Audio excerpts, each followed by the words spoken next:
Neil deGrasse Tyson, who, I've told you guys before, I like him. I like his style. I'm sure, hope he's a nice person. If he's not, please don't tell me. But I like listening to him.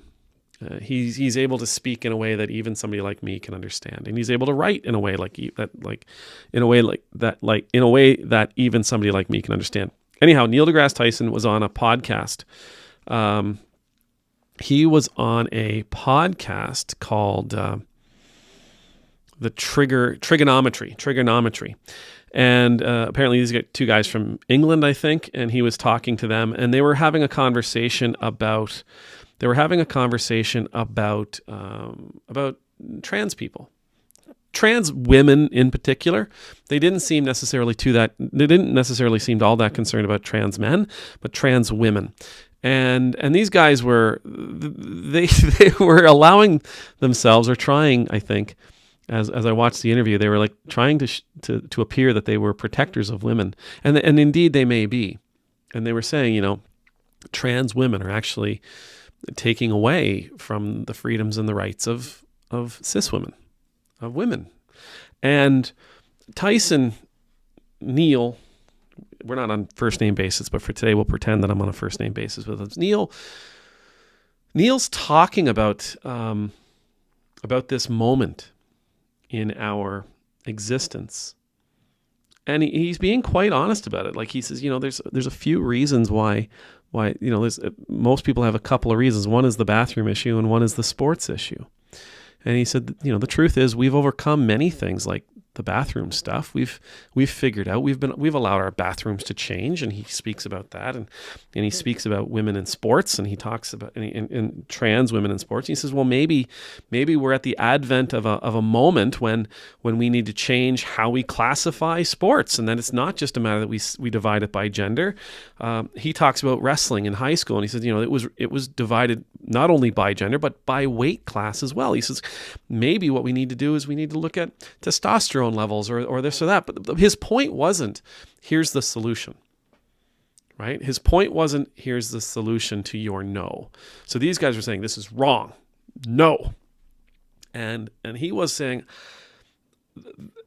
basically what it came down to was, we don't have the answers yet.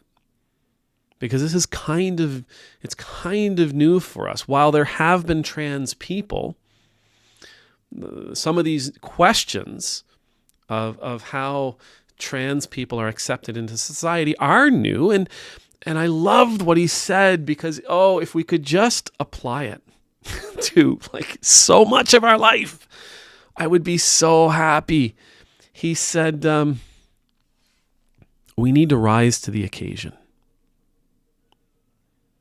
That's what he was saying, to answer these questions, to figure out how we go forward as a society with the recognition of trans people and their rights, and the recognition of trans people and their needs. We don't have the answer. This isn't who we've been for X number of years, but we have to rise to the occasion. Recognize, listen, there's a solution here if we're willing to put the work in.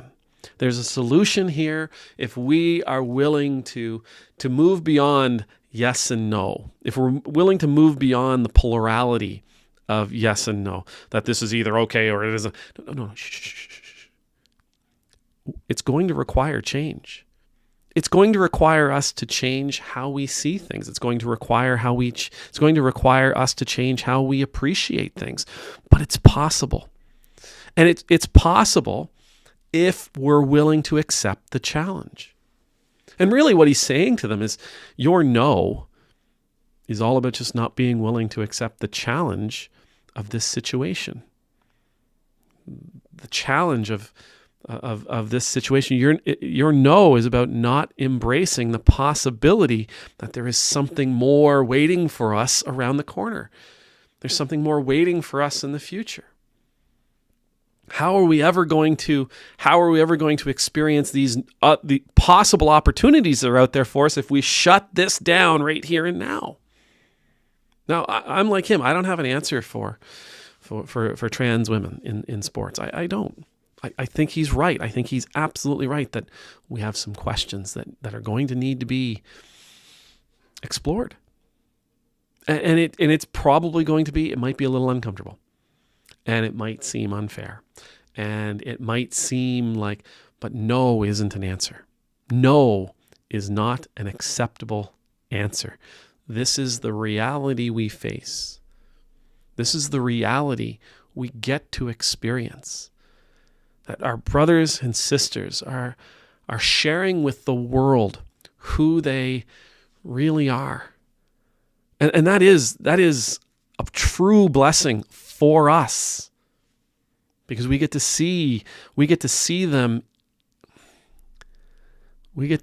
shining as the being that they actually are, as the being they feel deep within inside them. We get to see that shining forth.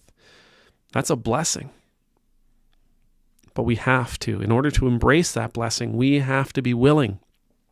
As individuals and as a society and as cultures, we need to be willing to rise to the occasion. Like that statement is about overcoming our perceived limitations. Well, I can't think of an answer for this kind of thing, so no. Well, you're not rising to the occasion then, my friend.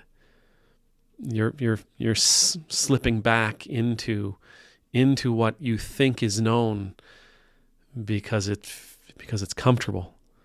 You're not rising to the occasion of a question. You're not rising to the occasion of a challenge that if we, again, as individuals and as societies and as cultures and as communities, if we're willing to do that, oh my God, we will open up all kinds of possibilities and opportunities.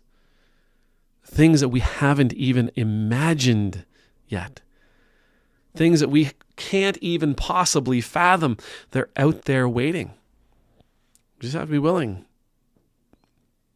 We just have to be willing to rise to the occasion to embrace the questions. Rise to the occasion to embrace the challenges. Rise to the occasion to take an adventurous step forward as a species.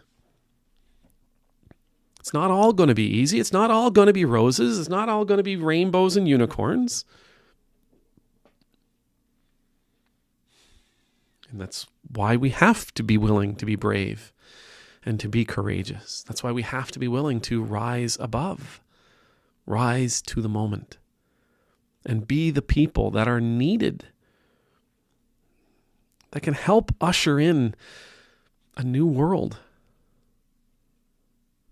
For those who would restrict our trans brothers and sisters, for those who would, for those who would limit the treatment of especially of our little trans brothers and sisters. You're not rising to the occasion. You're not even willing to accept that there's a question. You're not willing to rise to the opportunity. You're not even willing to accept that there's another possibility awaiting us. You know, I get people all the time, and this is just, it's going to sound weird, but bear with me. I have people all the time who say, you sound really reasonable. How come you're a Christian? Why is it that you believe in a make-believe God? Because theology is all about rising to the occasion. It's all about discovering something new, discovering some new characteristic, or discovering a characteristic that has always been known, but seeing it in a different light and seeing it in a different way. That to me is the joy of theology. It's one of the reasons why I have a difficult time with what I might say is like more conservative theologies, is that they're really quite comfortable with what they know about God. They're really quite comfortable with what they think they know about God. Not me. No, I want to know more. I want to know more. I want to experience God in new ways. I want to experience God from different angles, from different perspectives. So I'm with Neil. Let us rise to the occasion. Let us rise to the challenge. Let us rise to the opportunity. Let us rise to receive the blessing of being willing, being brave enough to have an answer apart from, no, can't. We've never done that before. Can't do that now. No. Come on. Suck it up. Let's go. This is going to be great. All we have to do is be willing to try. Amen.